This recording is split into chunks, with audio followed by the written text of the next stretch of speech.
Hey guys, and welcome back to Pure Heart. Chris here, as usual, back again with another album review. And guys, before we get started, make sure you guys hit down that like button and also comment down below what you guys thought about this album. And also, if you're new here or a returning visitor and you haven't yet subscribed, then maybe hit that subscribe button. It would really help out this channel. But let's get into it.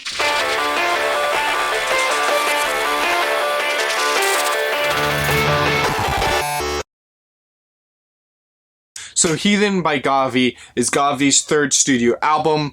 And if you guys don't know who Gawvi is, he is a very famous producer, but also lately he's also a really good Christian hip-hop artist. He's done producing work for Lecrae, Tripoli, Andy Mineo. The list goes on and on, okay? This guy's really big in the Christian music world. And going into it, I was wondering why it was called Heathen, because if anyone knows, Heathen has a very negative connotation, and especially if we know the time I'm releasing this and the time that it was released, a really interesting way to be like, okay, that's an interesting point to name an album. And so actually the reason why he done it is he's titled it Heathen is because he pointed out that in Greek the word for heathen is ethnos, which means not Jewish, and he's right, but he's not right at the same time, which he's not right in the sense that heathen actually comes from a Germanic word that I can't really pronounce, mainly because I'm not really that well with languages. But he's also correct in the sense that in the Bible, at least in the King James Version of the Bible, that there is a word for heathen that isn't as referring to not Jewish, where in the Old Testament heathens were what we really think of the word of today is.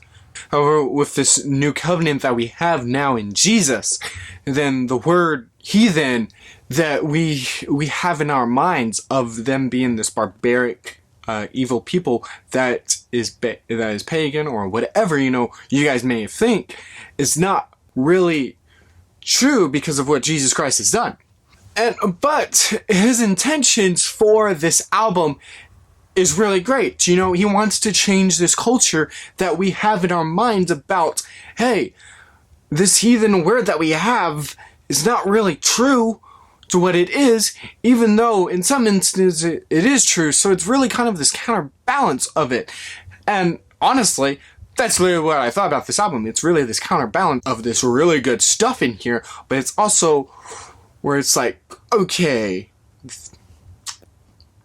that's not great music right there. So, in lies for me this really torn balance, because I want to praise this album just for some of the stuff that he does, which I'll get to, but I also want to be like, nah man, this album's not that good.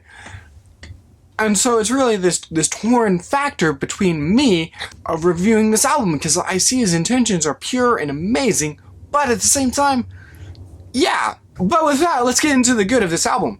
And I have to say, the lyricism of each song off this album lands 90% of the time.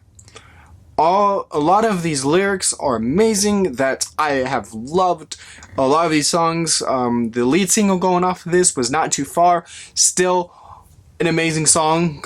Like, just listen to that, gives this encouragement of that, especially with what we're dealing with and just this world today and wherever, we are, that we're not too far from God's amazing love. And what a way to really listen to that song, especially around this time of year. And here's also where the good part of, saying that heathen is changed into the New Testament.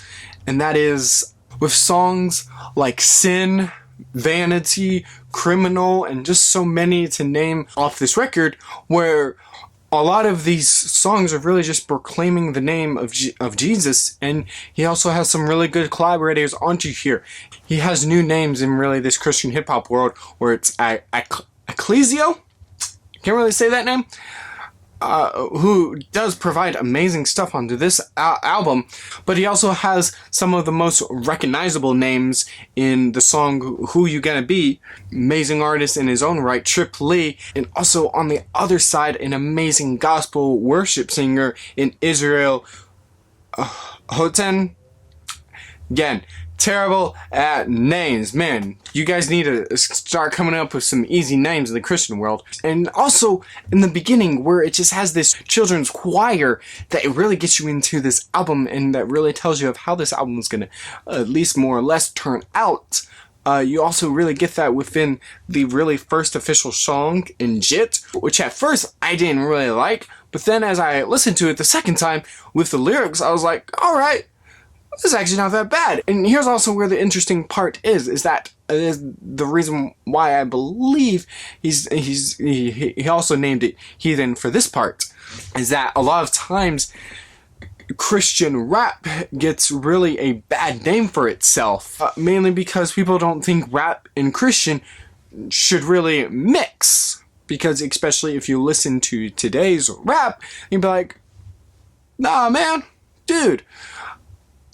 But whenever you hear Christian rap, you hear some of the best lyricism that you've ever heard. You get artists like Lecrae, you get artists like Trip Lee, you get artists like Propaganda, Tadashi, man, dude, so many other great Christian hip-hop artists that even some of them are pastors, okay? And yet they're doing these amazing Christian hip-hop albums, and it's kind of really weird that a lot of people are just like, man, nah, Christian music should just be plain and just worship music all the time. And in that case, they're wrong, because music is not evil, okay? Music is not evil. Music has never been evil. Music is a tool for us to express ourselves. I know a lot of Christians, a lot of artists, their best way to express themselves in the way to worship God is with just listening to Christian rap or Christian rock, okay?